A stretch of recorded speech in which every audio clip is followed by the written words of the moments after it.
Yo, what is up, dudes and dudettes of YouTube? My name is Robert, and I make, well, I used to make Call of Duty World at War videos, but Black Ops came out a few days ago, so now I'm making Call of Duty Black Ops videos. I'm playing some Nazi zombies on the default map. I think it's called Kino der Toten. I like this map. It's pretty.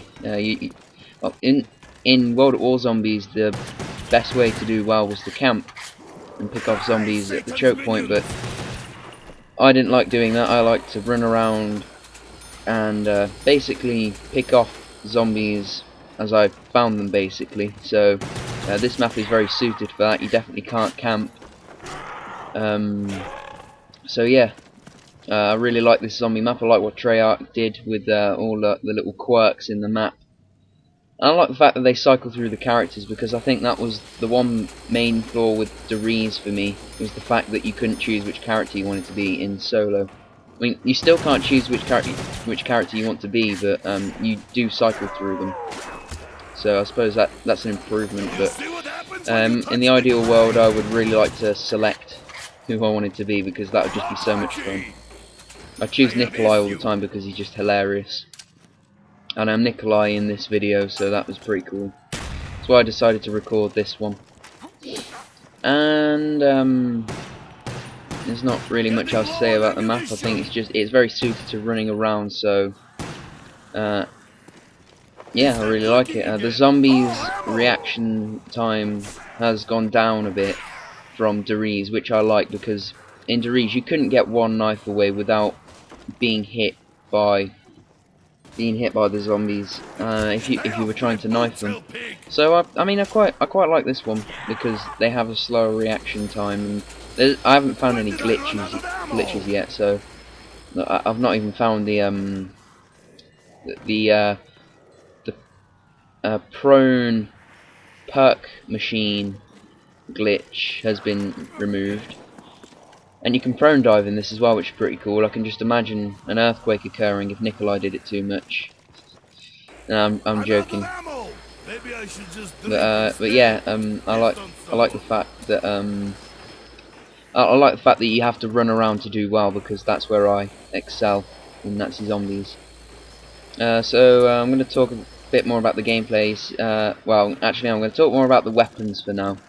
The weapons are a lot of fun to use in this. There's a lot of really good weapons. I'm glad they brought the ray gun back. And here I get very lucky. And I was debating whether to pick up the PM63, which I really like, or go for the random weapon. And it paid off going for the random weapon, because I got the commando. And this is my favourite zombie weapon, simply because you can move around a lot with it. It's very powerful.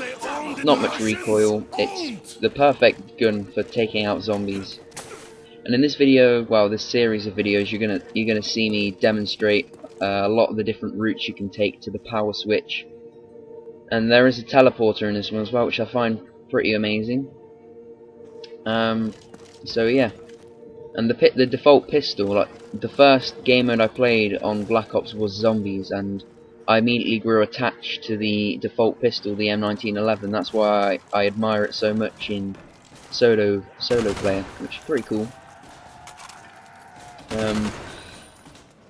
So yeah, you can see me just picking them off with the commando. The commando is a very good weapon for taking out zombies. I recommend picking it up and all that sort of stuff. I've actually I've had a look at the ray gun in this game, and it's actually pretty awesome. It takes out dogs in one shot, which it never used to do. Like, the dogs usually used to get angry at the ray gun when you shot it at them in Deriz, but yeah, they just die immediately if you hit them with the ray gun in this one, so I think that's pretty awesome. And you'll see in this game I only use 3 weapons, I think it is. I think it's 3 weapons. I use the commando, the M1911 pistol, and you'll see me later pick up the CZ75 dual-wield pistols, which are absolute beasts. I thought they'd just be like basically the M1911, like 2 M1911s, but they're nothing like that. They're very powerful pistols, and I'd choose them over the ray gun any day. I mean, the ray gun is probably the best gun in the box, but it's not very fun for me. being able to take zombies out that easily, like, I mean, the Python, the Magnum, the new Magnum, that is a lot harder to get kills with than the ray gun, because it's got less power. Even though it kills in one shot, it still technically has less power because the one shot effect wears off quicker than the ray gun does. And it also takes freaking ever to reload. I mean, you have to reload one shell at a time, and that takes like that takes the time it takes for an M1911 to reload. So yeah, that's pretty awesome. I mean, no, that's not pretty awesome. No, I think it's pretty awesome that they've brought a new Magnum in, and I think it's actually even better that they've made it realistic how a Magnum wouldn't automatically come with a speed reloader. I think that's awesome they've taken that into account. I'm just rambling here. I just really like those dual wheel pistols, because I actually upgrade them in this game, and I really like the name that they give them.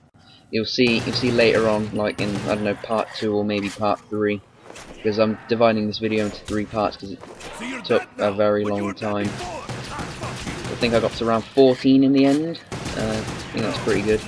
You see what I'm doing there was I was lining up 2 zombies in my sight, so I get double points for every shot I fire. That's a useful strategy, and I recommend trying that out. So anyway, here we go. Empty M1911 traded for the dual pistols, and these things are beasts. They really are. You've got to try them out if you haven't already. So yeah, I think the one problem with the zombies in this one is that they've kept the basic frag grenades, which it reduced the realism of the mode, and it also reduced the effectiveness of the grenades because they roll around way too much. It's a lot harder to get crawlers in this game, which I suppose is actually a good thing. That it's harder, because well, including me, a lot of people in Deriz had to rely on crawlers to get anything done, because it was just so hard to get from one place to another in a regular round. But I like the fact that it's harder to get crawlers. I mean, I get loads in this game, and that's because I kind of spam the grenades. The teleporter takes you away from the zombies, which and it gives you a small window in which you can throw frag grenades out, and then you've got like a box to the side of you that spawns frag grenades for you, and it's just, I think, it's just born for grenade spamming, that little section. And anyway, I'd also like to talk about revives. I don't know if this actually worked in Deriz, but the revives in this game, if you buy them on solo, you don't have to turn the power on. They're 1,000 points less, but there's only 3 of them. I think there's only 3. I only managed to get 3, and then the revive crate disappeared, and you'll see me go look for it, because I figured, oh no, it's just moved, it's not gone anywhere. But yeah, the revives, basically what they do is you go into the revive mode, you'll lose all your perks and all that stuff, and yeah, that's basically the gist of that. But you'll go into revive mode, you get revived by something or other, and then yeah, that's basically it in a nutshell, and basically gives you another chance, but you only get 3 of them, bear in mind, so use them wisely. I don't in this game, because I don't get too far ahead, but yeah, doesn't really matter.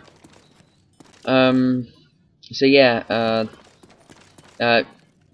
on the more on the dog round I just got past, you saw what I did is got into a corner, and what you got to do is you got to listen for the dogs spawn, and the dogs spawn.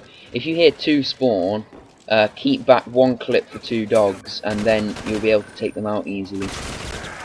Because if you reload after every dog and there's like 2 dogs spawned, one of them will sprint up on you, take you unawares, and it will get messy, trust me. So just keep 1 clip back until you hear a 3rd dog spawn on the first round, on the first dog round. Keep 1 clip back until you hear the 3rd one spawn. Right, here's the revive in action. You get